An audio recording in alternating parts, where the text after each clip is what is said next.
Good afternoon, ladies and gentlemen, and welcome to Radio Deus, live from Matera. I'm Paolo Montemurro from Matera Hub, and I'm happy to have with me Rita Orlando from Matera Basilicata Foundation 2019. Today, Radio Deus will bring you to the topic of legacy for European Capital of Culture. And I'm very happy that in this journey we are not alone, but we are doing it together with colleagues and friends coming from former, current, future European Capital of Culture. So we are going to Košice, Leeuwarden, Rijeka, Kaunas, Veszprém, and at the end we are going to have a final conclusion and reflection with Sylvain Pasqua from the European Commission, so also the view of the European Commission. We are starting now with a focus on consolidated legacy. So we are going to talk with cities that have accomplished some years ago their experience as European Capital of Culture. And with them, we are going to talk about what's going on after some years and how the legacy was actually implemented. So I'm happy to introduce Michaela Podolakova from Visit Košice, from the city of Košice, and live from Matera, but not here with us, Jurjen Weg-van-der from the municipality of Leeuwarden. Welcome. Hi, everybody. Hi, Michaela. Thank you. And hi, Jurjen. I'm going to start with a question for Michaela. Michaela, we know that you have been involved in creative industry Košice that is considered by everyone as a very good example of an institution that could represent the legacy of the European Capital of Culture. Now you are the director of Visit Košice, that is the tourism board of the city of Košice. So Can you tell us a little bit about the legacy for both creative industries and tourism SMEs in Košice? If you have seen a collaboration going on between these two sectors after the European Capital of Culture, and if you can see a change in the cultural offer linked to the changes also in the tourism demand. Thank you, Paolo, for the question, and saying hi to everybody from Košice. Of course, I'm very happy to talk about our city, but I have to say I'm also very sorry not to be in Matera again. So since I'm working in tourism, of course, I would love to travel all the time to get the new inspiration. But back to my time spent in creative industry Košice, I'm very confident to say like the biggest legacy was the organization itself and the people that were well and more educated by the programs that creative industry Košice were offering. Since this organization was behind the whole story, since from 2008, the organization prepared the documents, the project that we won the title, and then until now, the organization is still taking care of many activities of the project. So the legacy is still very lively, and we are still working with the legacy thanks to the master plan that it's still following.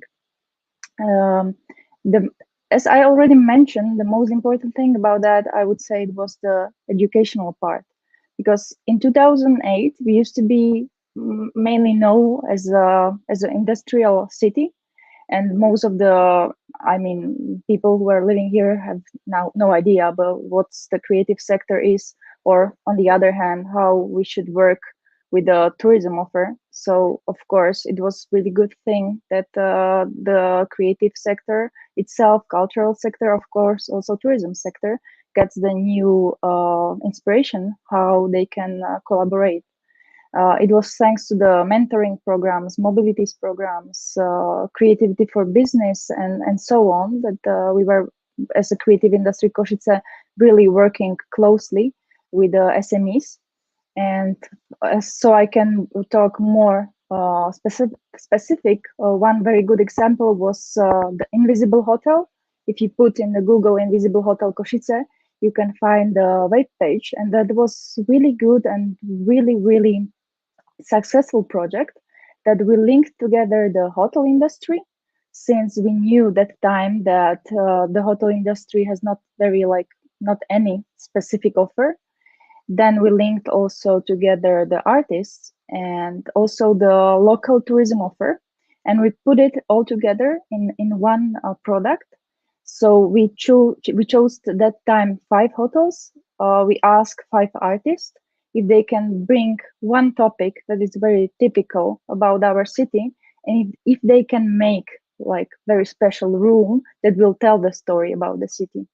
So the 5 rooms are still selling, and they are selling really good, because also, for example, if somebody some newspapers are coming to the city, they really like to talk about this specific project. So first of all, it's a great promotion. Second of all, it's really like product that you can find only in Košice.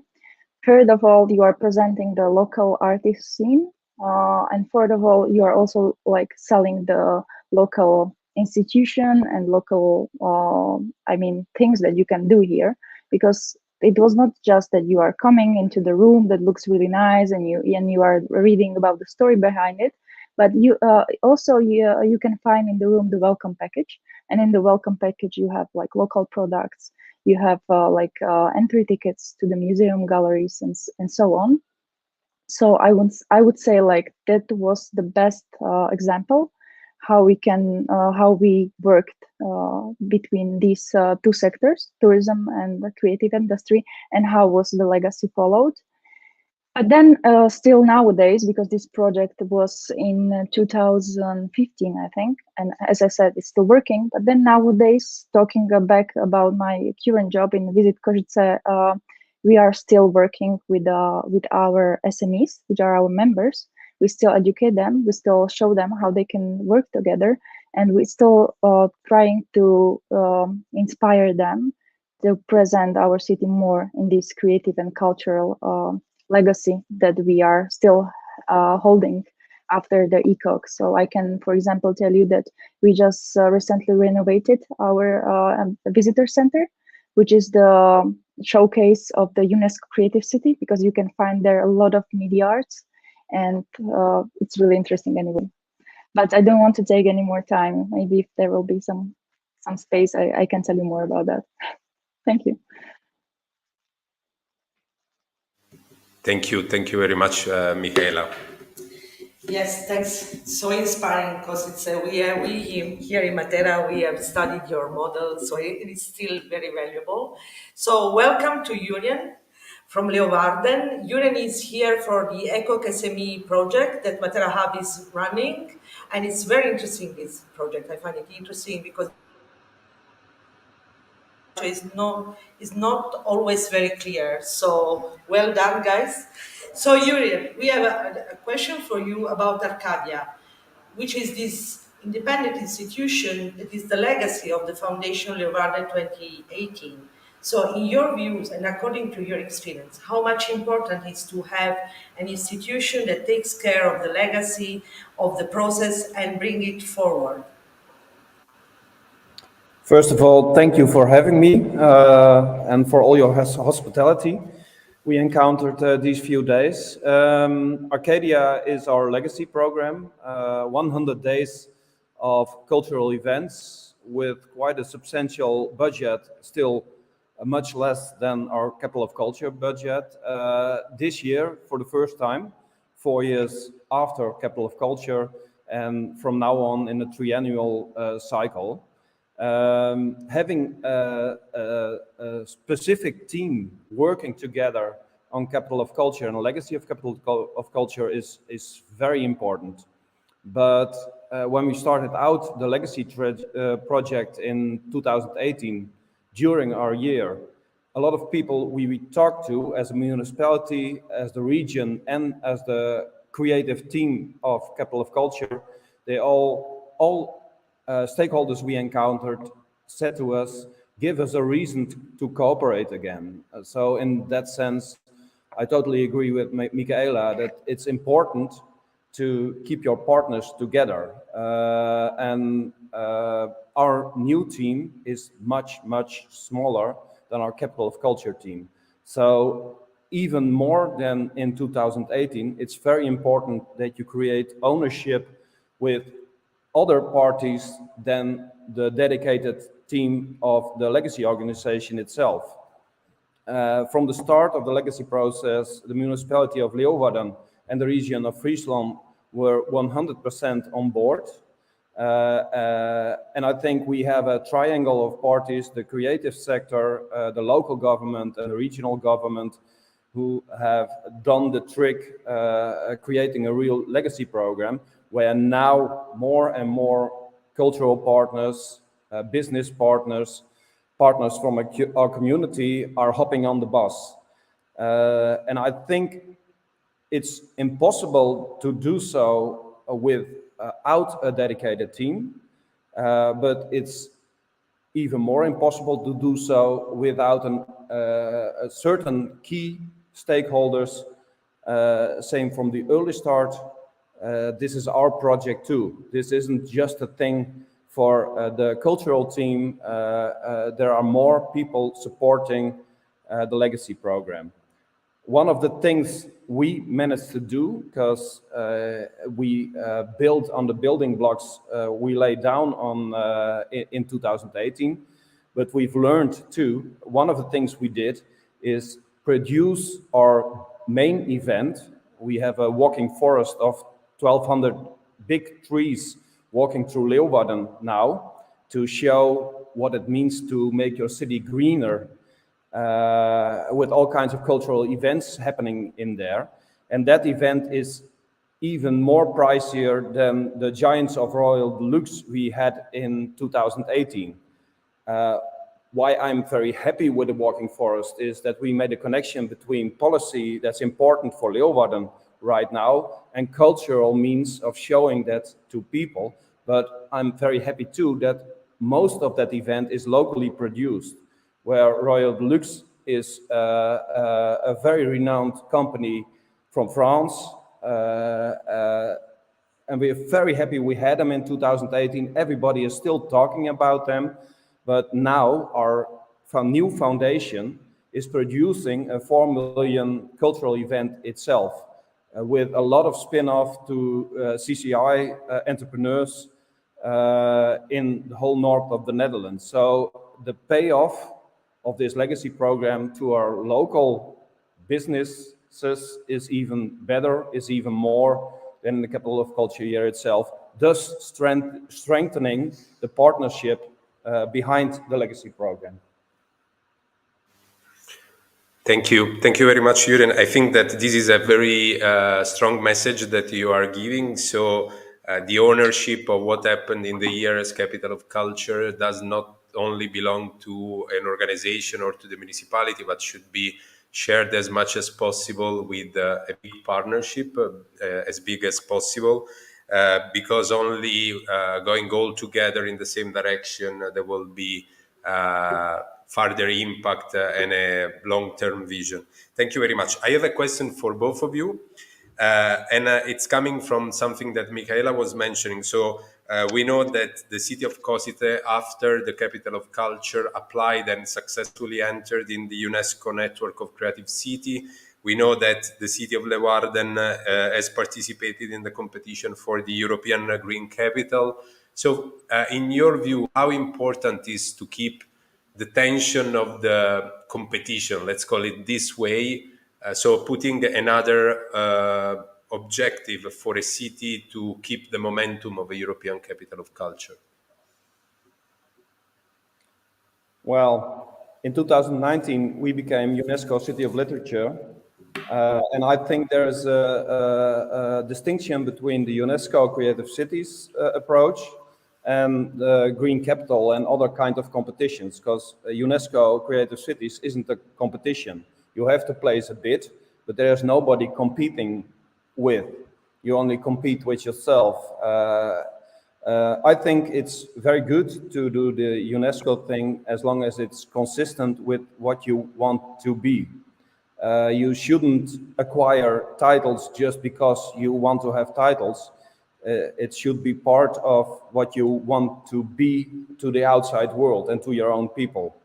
A competition is always a good thing, because in a situation where you have trouble connecting everybody, because one of my colleagues says a competition disciplines people and organizations, because you have a common goal and everybody wants to reach it, so the differences are less important then.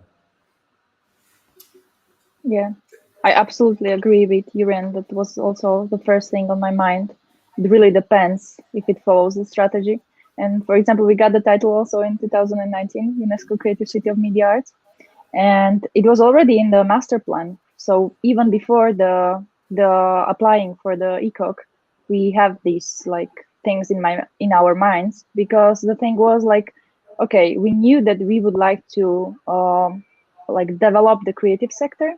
We already knew that time that the IT sector it's going to be stronger and stronger, and then of course we had the legacy with the steel. So somehow it just was clear that time already that the thing that we should develop it should be the media art, and we have also the support of our universities. So of course, as you said, Juren, it shouldn't be just to pop up the competition, but it should be the following the assets that you already have the city, so you can really then like make it stronger with the title. Because for example, right now, me like talking about Visit Košice, it really helps me to push the ideas that supports this title. But without the title, sometimes it would be hard for me to explain all of the stakeholders why it's important to follow the media art. And the media art, it's really the thing right now also in tourism. If you know about the things that European Union is just pushing up, its digitalization, is making it modern, it's about the data visualization stuff and so on. So it's somehow, I can say it's helping me to drive the organization. Thanks both. One more question to Julian and Michaela. So, in your view and in your experience, we have really heard a lot of good hints, but how much the policymakers and the politicians too, not politicians, are capable to support or to affect the legacy of the European capital of culture? Can you hear us? Yes, I can start. Okay, okay. But Yes, please. in Košice, it was, I have to say, the behind the story, it was also kind of coincidence because the government, I mean the national government, not the municipality, got the package of the money from the European Union, which shouldn't be linked in something specific. It was something like for the, sorry for, but I want to say it simple, something like for a good job in other things. So since it was kind of this coincidence and it was also possible to get the money this from the government, from the national government, then it's also, for example, it was also easier also to invest for the municipality, let's say it so simply. But then after the ECoC ended, of course, that was the time where when the real work started, because all of the organization, not just the creative industry Košice, but also the tourism clusters and cultural operators and so on, were just without the money because the funding already finished. So, and that was the time that we were working closely, for example, with the policymakers, talking right now about the Ministry of Culture, so some supporting schemes can pop up, I mean on the national level. But then really it was very closely working with the municipality, because of course the municipality has to, or the people working in the municipality has to understand the importance of the supporting the idea in the long term meaning. And I have to say, thanks to the creative industry Košice, it was really successful story, because right now the municipality is considering the creative industry Košice like the real experts for the urban development, and they really listening them, and they can really like follow the instructions of the things that could be like, of course there's still not enough of the money, but we can say like I would guess everywhere.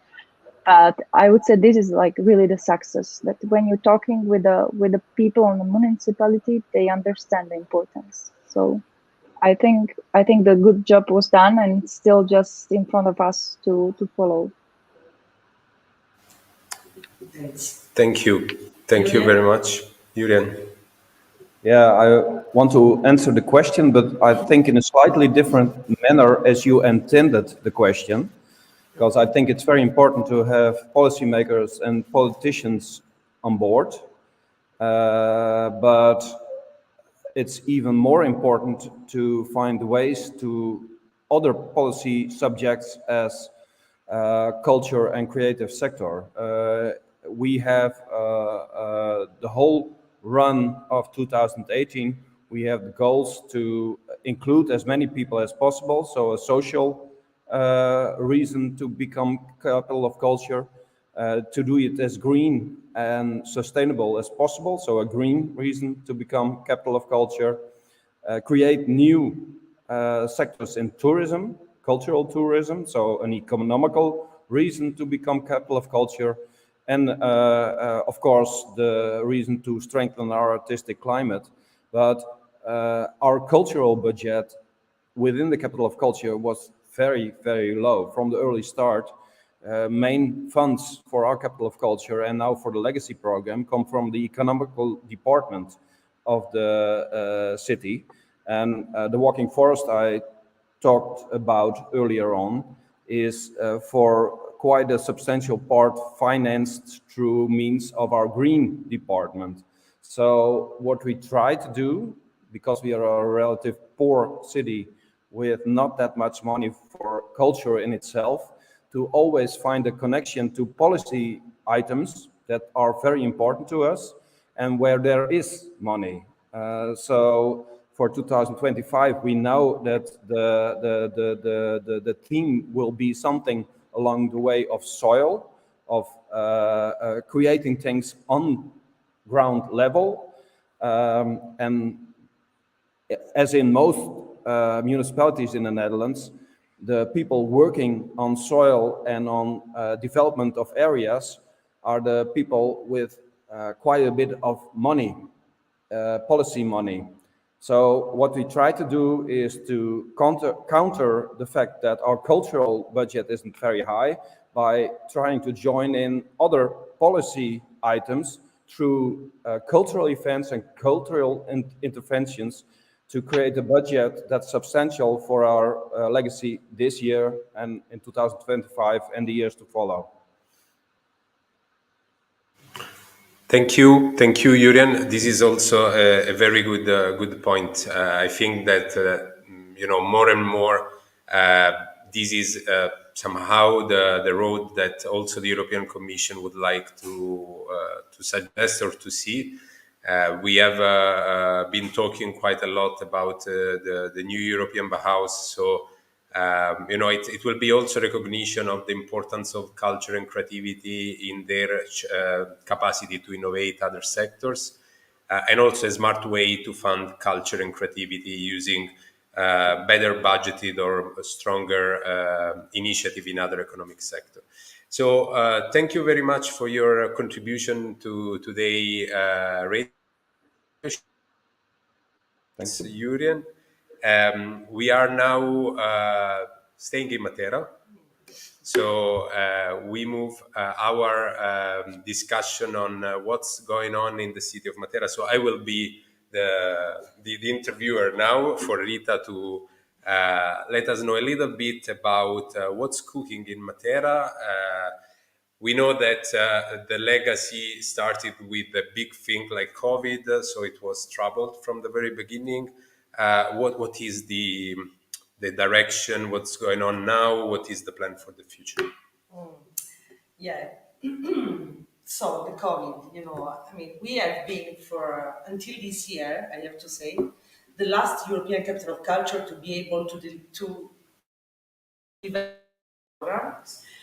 Because after Matera, only this year has been possible for the ECoCs again to be really on stage and deliver their cultural programs.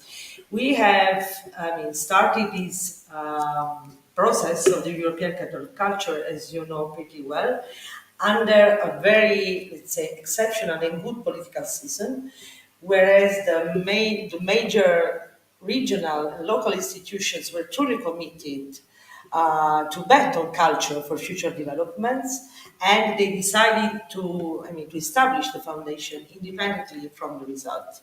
And this, to me, is still a very good point that is also a benchmark for new ECoCs.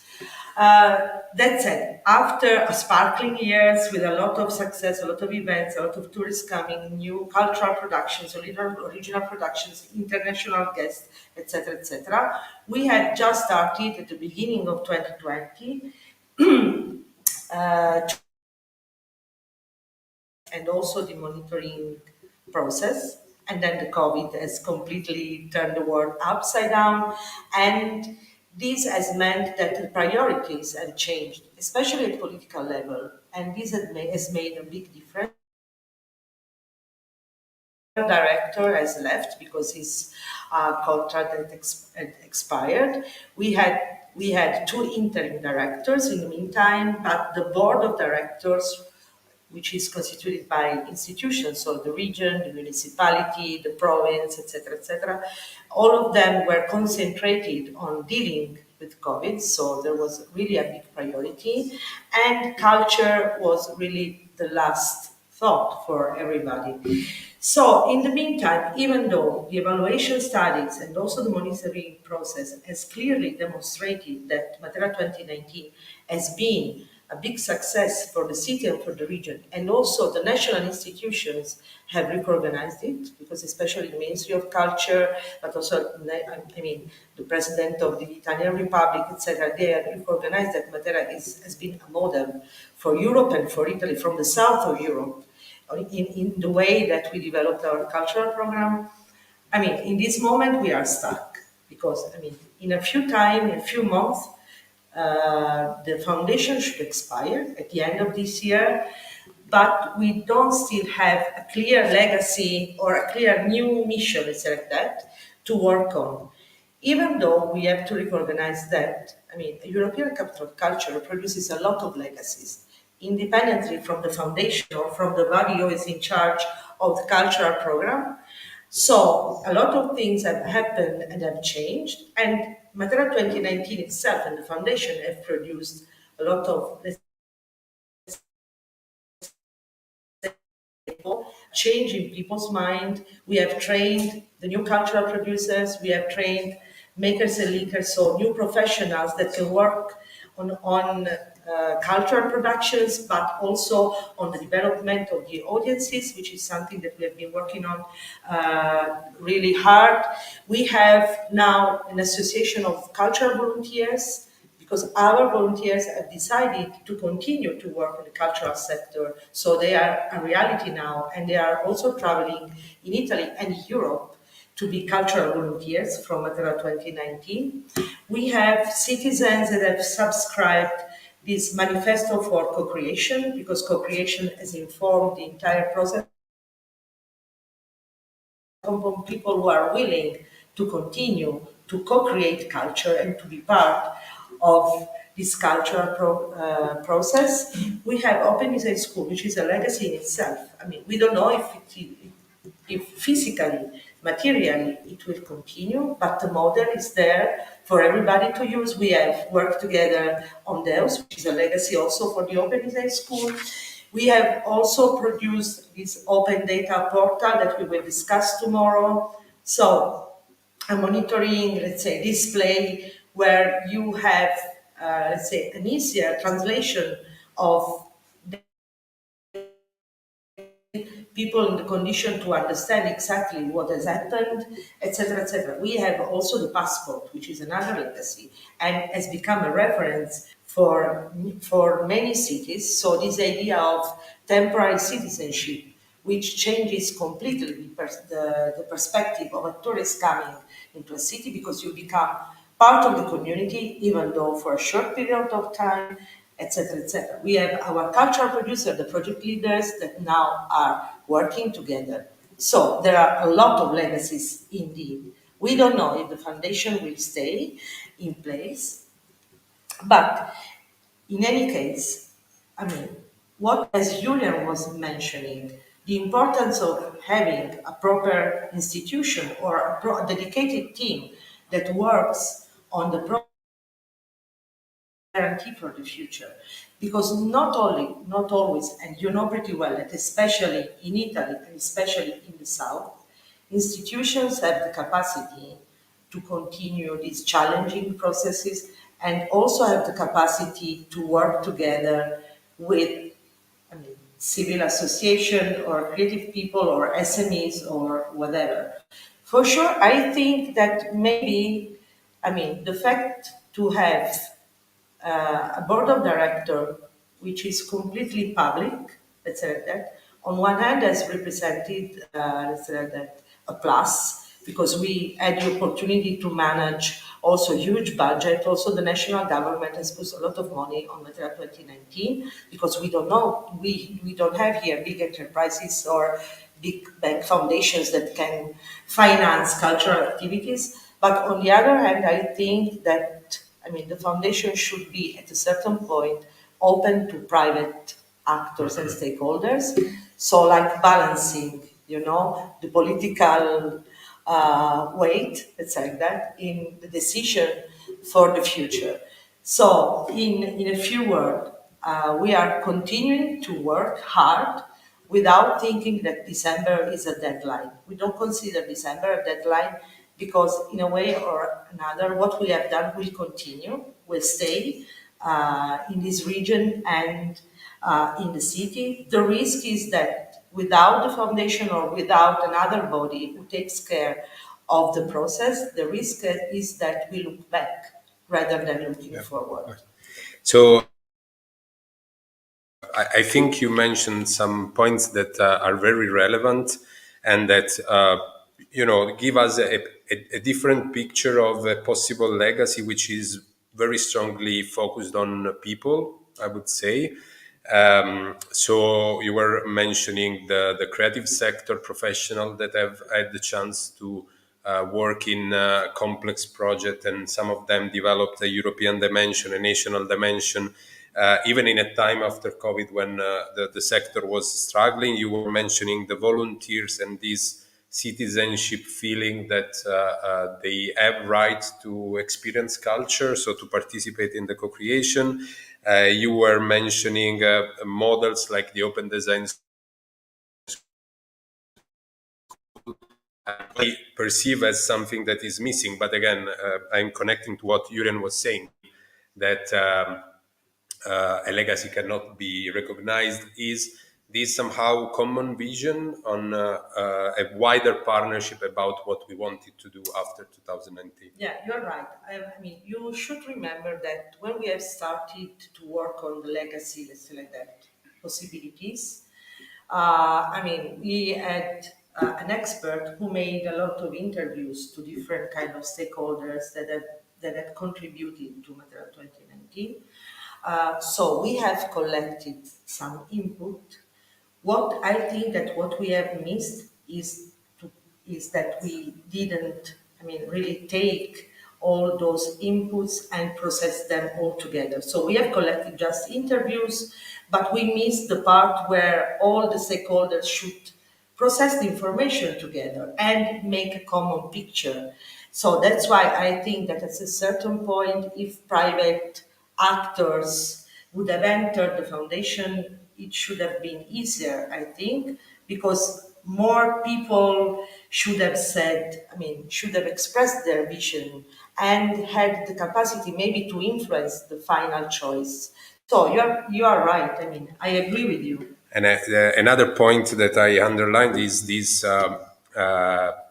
strong public commitment that from one side it's needed because the Commission is looking at that, but on the other side it's one of the main weaknesses, let's put it this way, because when not everyone is on the same page, then there are troubles, and if the vision or the policies are changing, then not only the vision and the policies, but also the politicians. We have changed 3 mayors and 3 governors. okay. So, and this had really a heavy impact on what we have done after 2019. You should remember that also during the preparation, the new mayor, we had some troubles with the new mayor, unless it was 2018, so the year before, and it was done. I mean, it was too much late for everybody to change whatever, so we managed to implement our cultural program.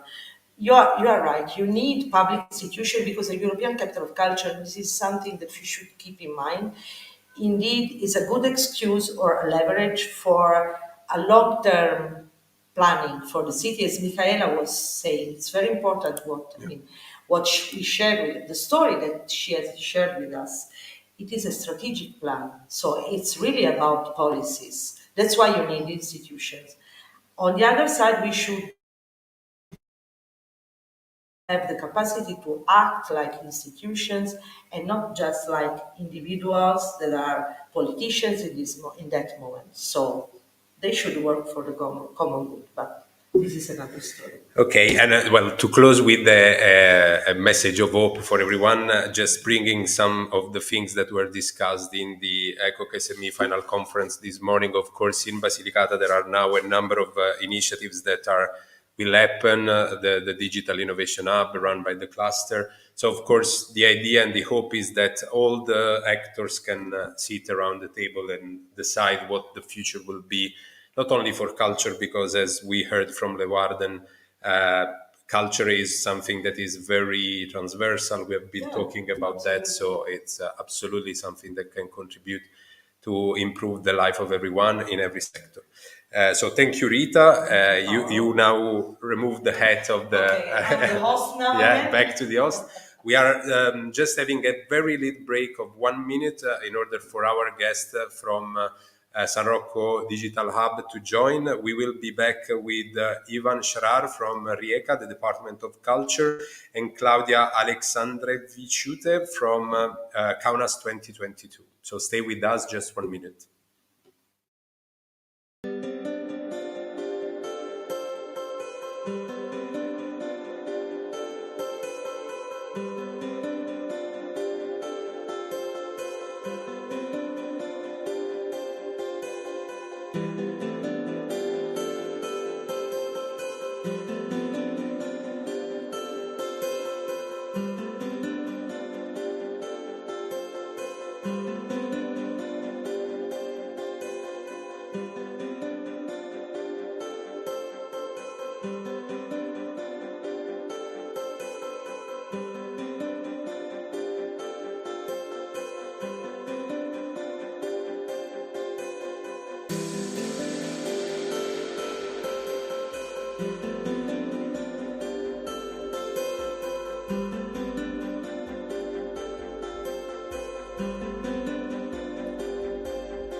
And welcome.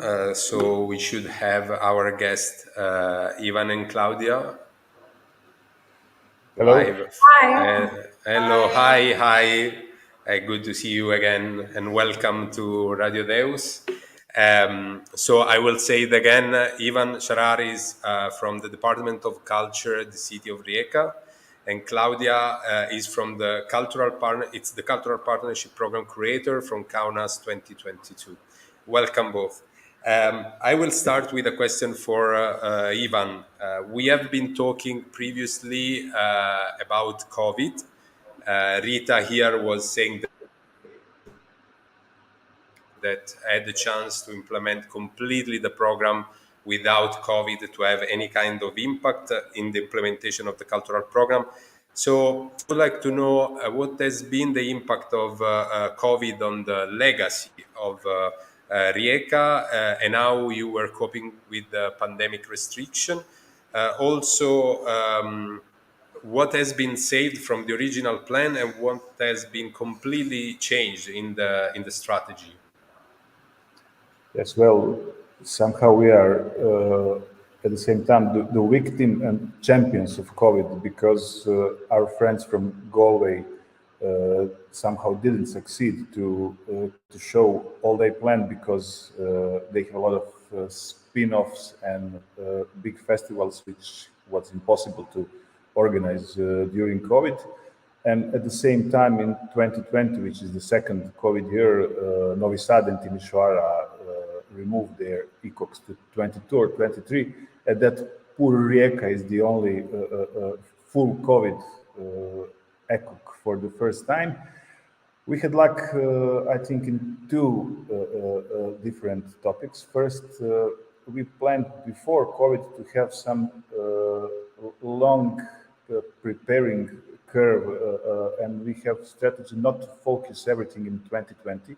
We invest a lot of money and time and human power in learning program, in capacity building, and that means that in volunteering program, that means that we didn't struggle so much COVID in 2020. Of course, we cut our program for 60% in terms of budget and in terms of content, and we had to cancel all complicated international big performing arts events because it was impossible according to pandemic to organize such type of events. We focused on surviving of local and national cultural scene.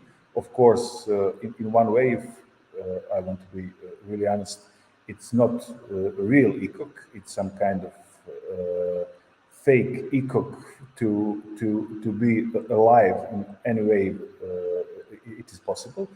But at the second topic I announced before, the good thing about our legacy is that all our capital investments, which are based on reshaping the former industrial zones, was successful. We have 2 new museums, new public library, new kids cultural and educational center. We have some kind of expo in port warehouses. And I think when all these troubled days with COVID and war and 2 earthquakes in Croatia will pass, I think in 5 or 10 years, there will be a lot of fruits our citizens and our guests will have, which are part of Rijeka 2020. Thank you to Rijeka in any case. So Claudia, we know that in Kaunas, everybody's looking at Kaunas, but also to your colleagues in Esch and Novi Sad, of course, but especially for Kaunas. Everybody's recognizing that you are already working on the legacy while developing your title, let's say like that, year program. So how do you manage to keep this forward looking in the present, and how much important is, in your experience, to plan and to ensure the legacy, to secure the legacy, while the ECoC year is still happening? First of all, thank you for having me here and to have some more attention to Kaunas, European Capital of Culture. And, you know, it's kind of impossible to talk about legacy in a title year and to make realistic conclusions, because, you know, we start working back in 2015. Now we are 80 plus people team. We have 77 culture organization and partnership. We work with 500 and plus producers, 4,000 artists, performers, and it's hard to even talk about numbers because I think that we're gonna do that next year on working with our report of legacy. But I think that we are on a good road, yeah, we say that we are going from temporary to contemporary, and it's already started once we were planning this project back at 2015. And this change is going through openness, discussions, and culture, of course. And as I said before, this year is very, very intensive because it's the title year. And the final year of our preparation, and a big joy. But I thought about the main topics of legacy, what we already feel right now, and I think that it's our legacy of 5 years cooperation actions, because more than 500 professionals are trained, skilled, and experienced, and had opportunity to have new partnerships, create process in Kaunas district, Lithuanian and European level. I think that's very important to make them dream, to make us all dream big. And also we brought new topics as city memory, heritage, accessibility, community involvement, and human rights. Also, our youth has its own tool to be heard and act in the city, and really feel that it's a Kaunas and Kaunas district, it's a fancy place to live and study for young people. And I think that we are at the stop of a big process, but I think we achieved so much, and a lot of things are already here. I think that the identity of Kaunas and Kaunas district has already changed in how we call the Kaunasians' minds. And of course, you know, it's a big pleasure once we see other ECoC family members coming to Kaunas and be very curious how we manage process, how we are working on program, and so on. So yeah, we are very happy that somehow we are kind of an inspiration for others. Okay, thank you. But the secret, you know, do you know which is the secret of Kaunas 2022? It's women. It's women power. It's a mythical beast. That's the secret. Yes, it's the beast of Kaunas, which is Kaunastic, or Konastic, as we would say. Okay, so we have the same question for you that we asked to previous colleagues and previous guests. So, how much it's important the commitment of politicians and policymakers to ensure a long-lasting legacy for European Capital of Culture? Well, we had really luck before. We had one mayor and one county leader during not only the ECoC, but during the preparations, during the strategical planning, during the candidacy. And we changed mayor last year, but the new one was deputy before, and we have really stable situation in Rijeka in context of politicians. I think it's the best possible solution. For me, it's really hard to explain anything which is different from our perspective. We always have some kind of, not honeymoon, but 10 years of honeymoon with politicians, because former mayor was really a cultural addict. Even now he's retired. He's on every show or on every gig in our national theater. And we have really luck. We doesn't have to explain importance of ECoC or budgeting in culture. We have very straightforward communication, and I think that's the best way ECoC can survive and improve the culture in city. I think it would be impossible to have such ambitious plan, especially in context of infrastructure. Rijeka invested somewhere between 50 and 60 million euros, which is, if you translate it to Western European prices, because Rijeka and Croatia one of the poorest EU countries, it's laid between 100 and 150,000 million of euros for such a small to medium city. Rijeka, with surrounding, have 200,000 people. It's some kind of extravagant investment in culture, and I really can help and thanks to mayor for such a support. I've been to all these preparations from the very first day. We managed our candidacy from the city government. After winning, we opened a company which managed 2020 program. And as I said, during all these 10 years, we have one stable, very powerful and clear perspective from politician side. Answering the question, of course, I know. I think that everyone needs a support, and no one wants that after the title Year European of Culture, we have silent again and just few events. I think that. Of course, it's necessary to include the legacy strategy of, for example, Kaunas 2022 and municipality strategy, city strategy. But I think it's already done. Just few steps, and for other years, I think it's still on discussion level. How much it reacts to city budget on culture. On the other hand, not every year we have Marina Abramovich, William Kentridge, and Robert Wilson on stage. Somehow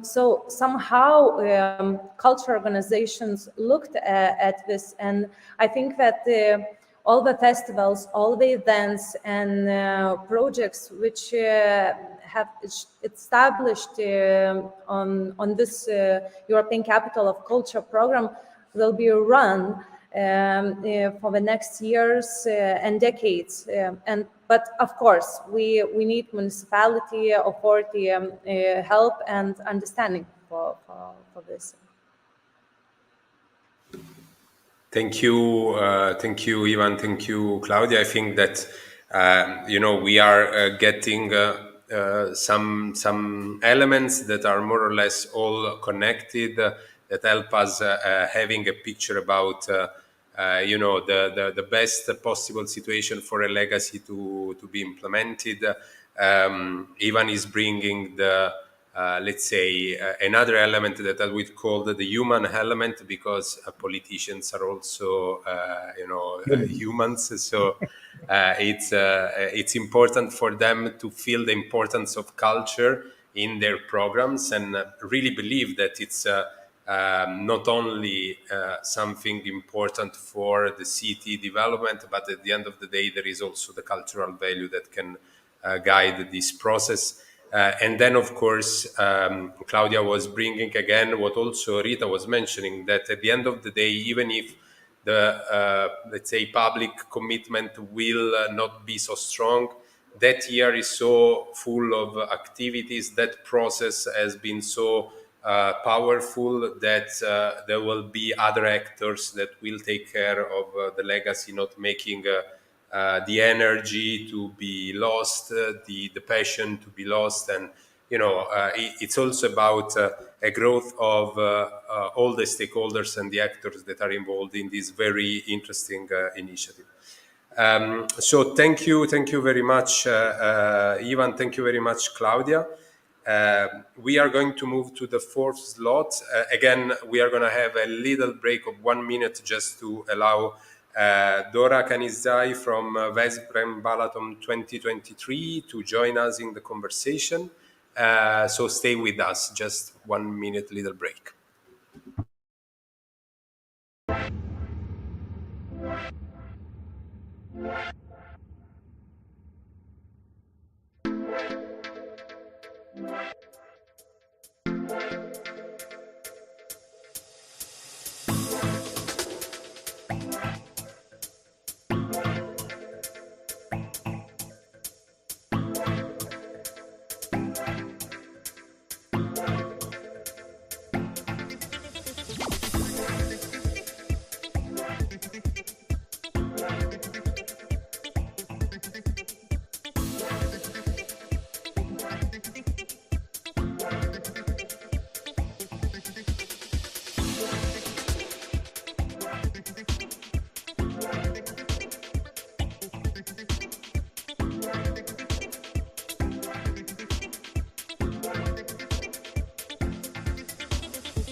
And we are back.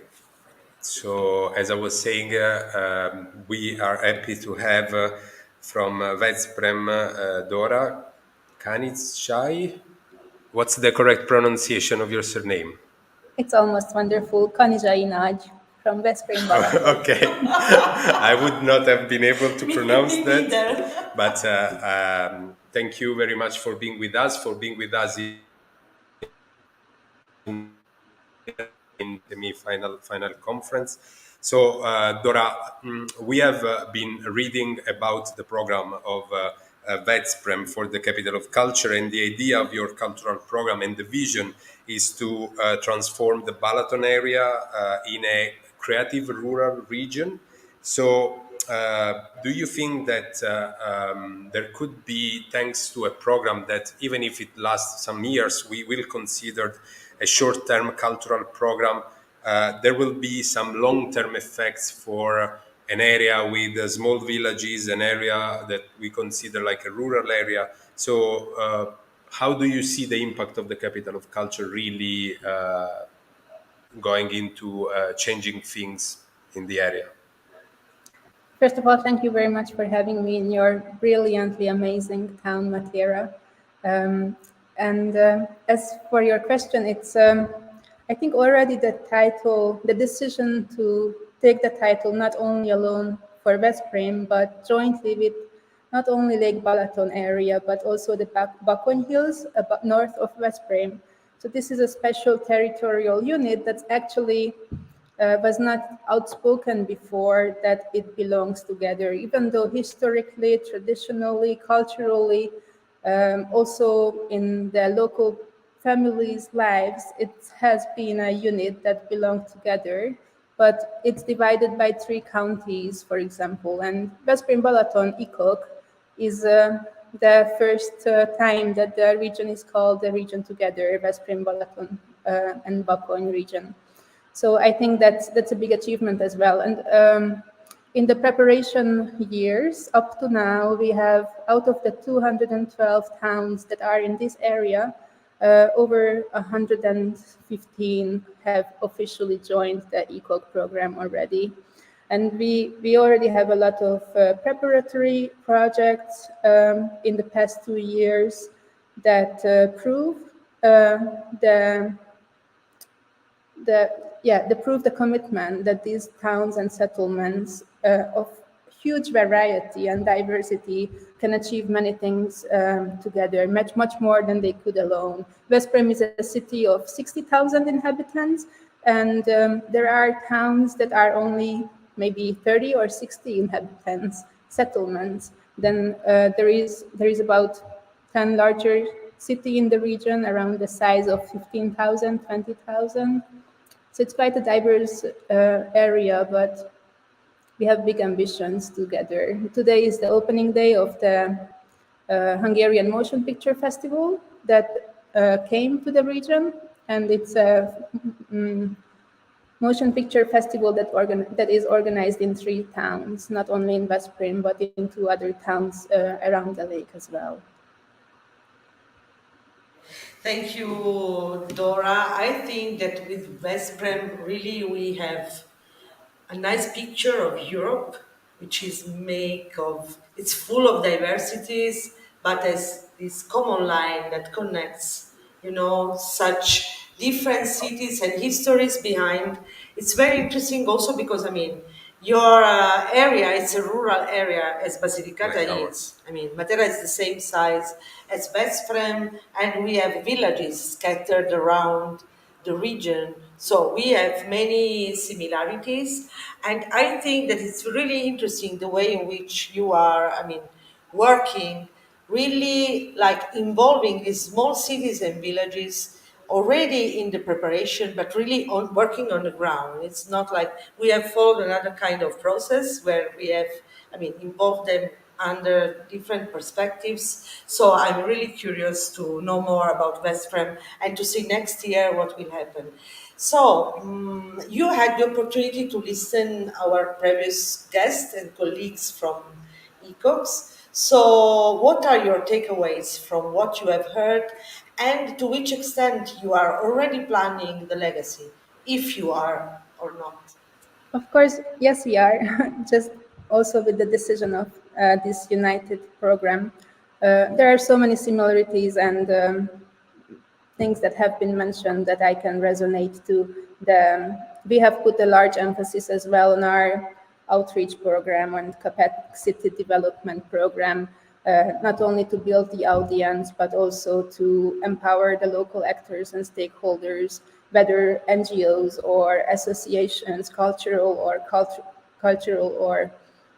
educational or heritage protection themed, or many others as well, reaching out to schools, early childhood education programs to not only to see their interests and their goals and their issues, but to bring them in to the programming. Our open calls have been already out for the past 2 years, for example, and over 170 grants have been distributed to the region, not to Veszprém. Veszprém also, but now I'm just telling you the regional numbers. And these 170 grants have been going to 60 different settlements in the region. Our volunteering program and Kaunas, for example, we know that they have a brilliant volunteer program, as well as Leeuwarden. We have learned a lot from the Dutch examples. So the volunteering program is already going on. Today at the Motion Picture Festival, there are over 60 volunteers being involved right now. And altogether, we have already over 200 volunteers working in the program. About half of them are from Veszprém, and about 25% of them are from the region, and another 25% from all over the country, or even from outside of the country. And when we talk about CCI today and SMEs, we have a street management program. We wanted to bring also, like many of you today, speaking today, we wanted to make sure that life comes back to the abundant places of the old towns of Veszprém, Veszprém being one of the oldest cities in Hungary. So we have already about between 5 and 10 small businesses that have been supported by us and that are very successfully bringing life to the old city of Veszprém, whether with live music concerts in a local bistro or in the wine and vinyl bar, maybe even live dance lessons. Then we have an art gallery and a breakfast studio where sometimes yoga classes can be joined in with famous actresses. That was last weekend's event. So now when you come to downtown Veszprém, even before 2023, even if you come in early morning or late at night, a few years ago, the city was closed and now it's coming back to life. Something that I heard also, like being here in Matera, in this amazing cultural heritage place, we speak a lot about preserving our natural heritage in the Lake Balaton and Bakony area. So a big part of our educational and collaborative efforts are focusing on teaching and learning together how to preserve the lake area, which is the largest sweetwater lake in Europe. And now, during the COVID times, the lake became especially more demanded or attractive to during the lockdowns. Many people moved into the lake area, so it has never ever been so important than now to speak about preserving the natural resources that we own. Also in the Bakony Hills with the Christian heritage ruins, when we bring concerts and small events, we always emphasize about the importance of taking care, and most of the events are zero waste or access by bike or foot only. These are highlights that I feel like we all resonate to. And there is many more. Thank you. Looking forward to next year. Yeah. Thank you very much. And I really think that, in particular, for the element of the environmental impact of cultural events, European Capital of Culture can be really a lab for experimentation. So that kind of impact and legacy, generally also on good practices to be shared with other big European cultural events or small European cultural events on how to make them sustainable. That's something really, really relevant. Thank you very much, Dora. Enjoy the time in Matera. So now we are moving to the final session for today. It will be happy to have with us Sylvain Pasqua from the DG EAC of the European Commission, and with Sylvain we will make the closing remarks and bring also the view of the Commission on the topic of legacy. We will have a 1 minute break again, just to set up the next slot. Stay with us.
And welcome back.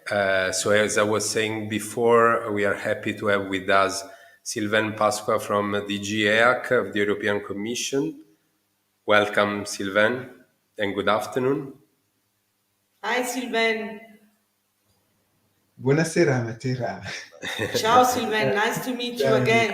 And good to have you back on Radio Deus, because if I'm not wrong, Sylvain was one of the guests in December of last year when we started this adventure with Radio Deus for the final event of Deus.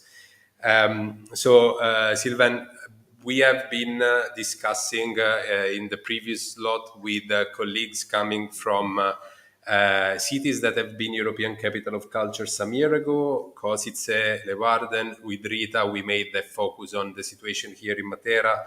We discussed with cities that have had the strong impact of COVID.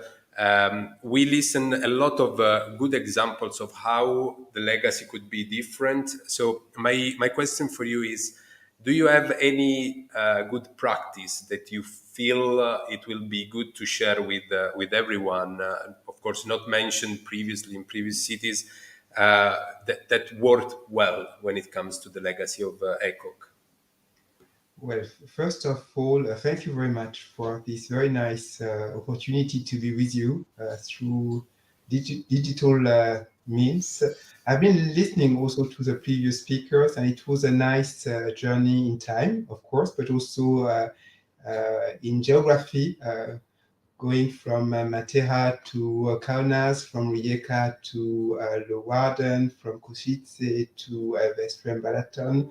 So it was extremely interesting to follow the various experiences carried out across Europe. Now, also listening to the previous speakers, I must say I'm not sure I have so many tips to give, because I think they are the ones developing the good ideas. And from Brussels, we often admire the work done, the enthusiasm, and the energy put in developing the ECoC program, and then in also reflecting on what next after the title year. So first of all, I would like to congratulate all the teams implementing the ECoC programs, but also all the stakeholders working with the teams and ensuring that indeed there is some reflection on what next. So maybe going back to your question, and also listening to the previous speakers, I think there is no blueprint. Because each city is different from the other cities. So depending on your local circumstances, you will have also different way to develop a legacy of your ECoC year. But I think what is in common in those cities doing well in terms of legacy is that they start early to think of legacy. And normally they should start from the application stage, because when you apply for the ECoC year, you should have clear objectives. So we all know that ECoC, it's about culture, it's about Europe. So normally all cities, when developing their application, they think, or they should think about the roles they want Europe and culture to play in their future development. But of course, they may have also some other objectives which are quite connected with their local realities. And we also encourage cities to do that, because we want the ECoC year to be meaningful for the citizens of title holders. So it's not only about what the Commission is expecting from city, it's very much about what citizens expect from their city for the ECoC year and for after the ECoC year. I think it's very important to keep that in mind. To keep in mind that you have to have a clear vision and to have also very clear objectives for the ECoC year. It's, I think, the first, the starting point of the reflection about legacy. Then, and this is my second point, I think legacy should be very much a collective work.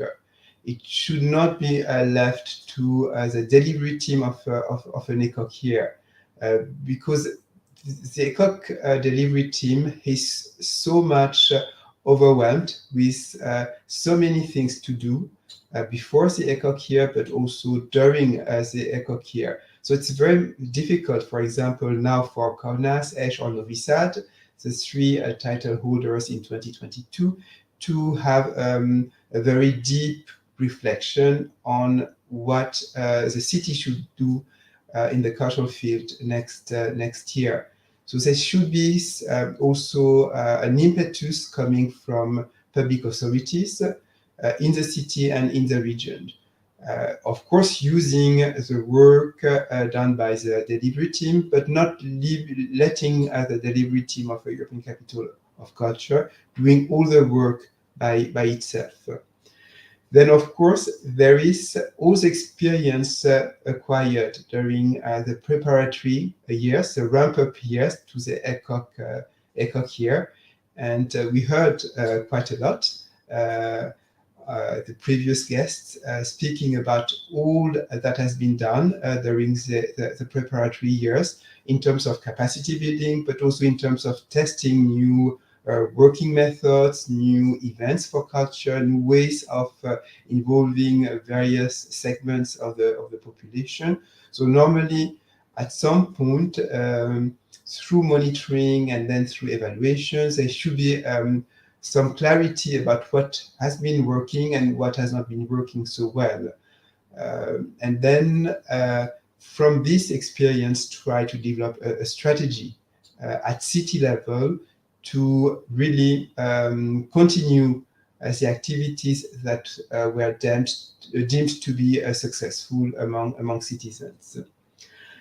Now there is also very often a question mark regarding the delivery body, and Rita spoke about it, not knowing whether the foundation in Matera will survive 2022. And here again, there is no blueprint.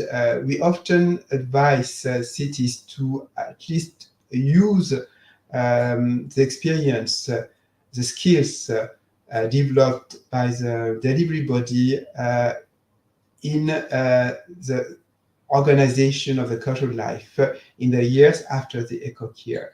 Because it's such a pity that all that has been developed by the team, all the new networks developed by the delivery team of the European Capital of Culture, all the new skills acquired, accumulated, are not used in the city and in the region in the years after the ECoC year.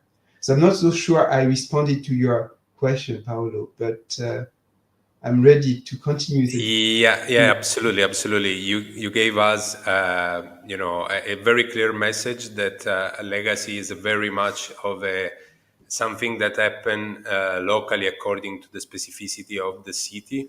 I have another question for you, Sylvain. We spoke quite a lot with the previous guest about the role of local policymaker.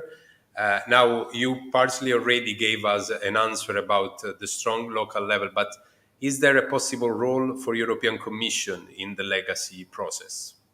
So far, there is no such role. And I very much like your question, because often people say the Commission is too nosy. We want too much to interfere. And Rita knows also that all along the preparatory years, we organize monitoring meetings and we want to check whether cities keep their commitments.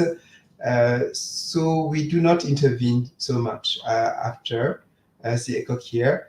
But somehow, Matera and the Warden, they were selected under a different scheme. Since then, the Parliament, European Parliament and the Council of the European Union have adopted a new decision setting up a new way of selecting European capitals of culture. And this new scheme also highlights the need for the ECoC year to be embedded in a cultural strategy.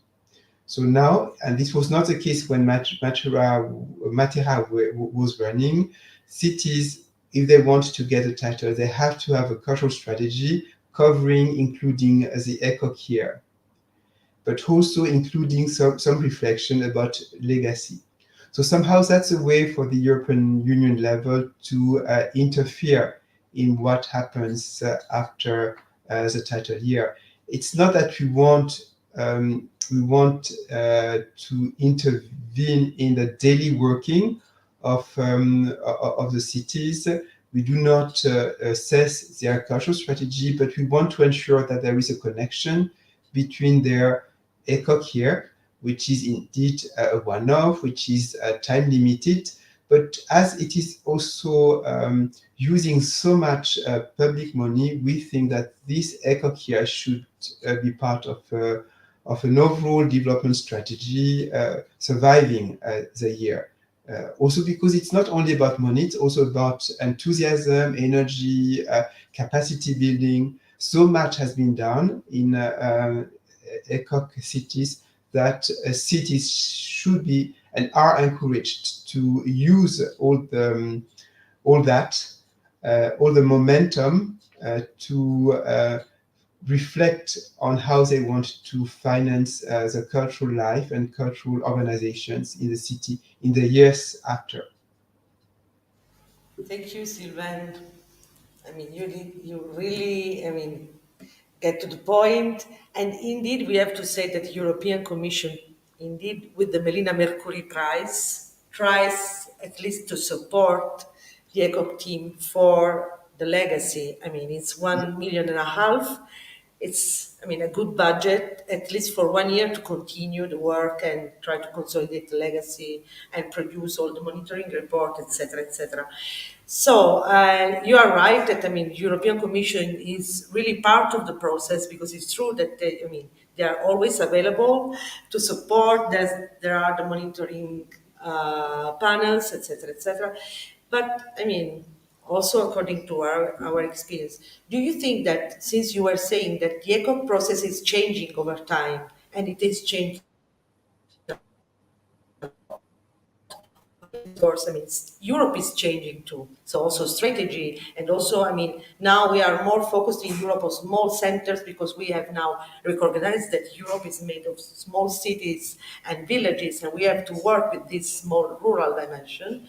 So do you think that maybe the European Commission should finally, I mean, I don't know, maybe release a blueprint of an overall evaluation of the ECoC process with, I mean, big cities, small scale cities, or small villages? Because, I mean, I think that it will also represent how much Europe has changed over the years. And it would be really an amazing picture of what we all together as Europeans have been able to achieve. Well, Rita, I'm not sure. I don't know whether we will fulfill your dream, but at some But point, you know that I am a dreamer, you know, Sylvain. that's very good. And we badly need also dreams to move forward. And reality is not only concrete things; it's also made of dreams. So thank you for making us dream as well. But we will have an evaluation of the ECoC initiative by the end of 2024. And indeed, it can be the kind of blueprint you are dreaming of. And on the basis of this evaluation, we will also have to reflect on what is next at EU level for the ECoC scheme after 2033. So the reflection is definitely going on. And I hope that together we will have nice dreams becoming true. I think that there are already some very interesting steps that have happened from the side of the Commission. I'm thinking about the capacity building project that is already something very concrete in order to answer to the need for new cities to learn from the experienced one how to implement things. Or Sylvain, we are hosting this Radio Deus show inside the final conference of the Interreg Europe project ECoC SME, which is considering the perspective of how ECoC is having an impact on the development of local economy, not necessarily only in the creative industry side. So I see that Europe and European Commission is very interested in a number of other initiatives that could be connected with the European Capital of Culture. So this knowledge is growing, and there is. I always say that ECoC are the perfect scenario and laboratory for a lot of experimentation, not only in culture and creativity, but also in how the different actors of a community can really work for a local development, culture-based, creativity-based. Yes, Paolo, there's a connection to that, because you speak about Interreg, and I remember that the application of Badischel in Austria was also somehow the result of an Interreg project aiming at developing creative industries in the Salzkammergut region in Austria. And second point, we also fund now a network called Culture Next, led by Cluj, unsuccessful bidding city for the ECoC title in Romania. And they work with unsuccessful bidding cities, but also with some future European capitals of culture, past European capitals of culture, such as Leeuwarden, and also bidding cities, also to encourage a transfer of knowledge. And transfer of knowledge is also a way to ensure legacy of an ECoC here. Yeah, absolutely, Sure. absolutely. And the ECoC family, which is an informal network, is another example, I mean, of the power, really, of this kind of project. So thank you very much, Sylvain, for your time. We normally start with the commission. Usually in Deus we start with the commission, but thank you for being with us in the closing remarks. And I think that you brought to us a very, very valuable lessons and information to continue this discussion that, of course, is a topic open with many more examples to come from future European Capital of Culture. So thank you again for being with us, Sylvain. And Ciao, Sylvain. Thank you. ciao, ciao, Rita. Ciao. Ciao, Paolo. So we are approaching the end of this third Radio Deus experience. I just want to share with everyone a remark. The ECoC SME final conference is continuing tomorrow, and the focus will be on impact of European Capital of Culture, data monitoring of European Capital of Culture. So we are going to present the Culture Data project, again, another example of another European project with a focus on European Capital of Culture. And until the autumn, there will be no other Radio Deus show. Let's say that we take the summer break, and then we meet again on September, more or less. Let's say like that. Okay. So thank you very much for being with us. I hope you enjoyed also today's session, and see you soon. Bye-bye. Bye.